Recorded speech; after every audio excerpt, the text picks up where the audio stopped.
आगा भैया सुन तो। हाँ का हो गयो और ये थारी कैसे पकड़ के आया सो? आगा धीर लगा के बोल कोनो सुन ली। हाँ ये थारी ला खबर पकड़ के आया। आगा कुछ नहीं गा तो कह रहा बेचना है मोला। लेबर लहूं लेकिन आधा दाम में लहूं मैं। हाँ गा 200 भस दे दे। हाँ दे थारी ले और 1 घंटा बाद आबे भी चिल्हर नहीं है। हाँ ठीक है गा लेकिन पैसा ला देबे। अरे हाँ दूँ ना।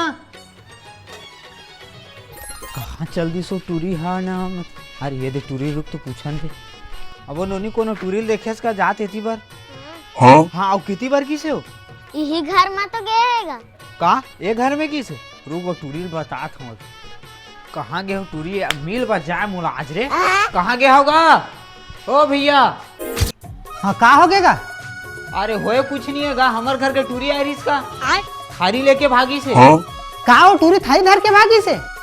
अरे वो टूरी तो यहाँ आई नहीं यार। कहाँ नहीं आए हैं? अरे वो टूरी तो यहाँ चाहे कि बताई सेगा ले नहीं आए तो मैं जाता हूँ घर भैया। अरे रुक ना यार कहाँ जाता बैठ लेना। अरे कहाँ बैठा यार ओती बार वो टूरी ला खोजना है। अरे बैठना नहीं पोरे में। हाँ बैठा था तय कहा था तो। और बता खेत खार कैसे आवे? अरे ऐसे तो ठीक हवे यार खेत खार में अभी पानी गिरी से था। अरे देना गा थारी के पैसा ला चिल्हर हो गए।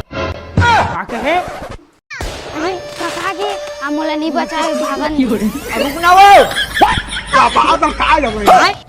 साले लबरा दोगला